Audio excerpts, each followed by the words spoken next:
which you can see on the screen.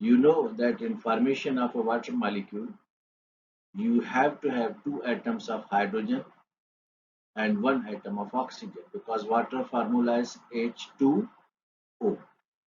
That means two hydrogen atoms are required and one atom of oxygen will be required to make water molecule.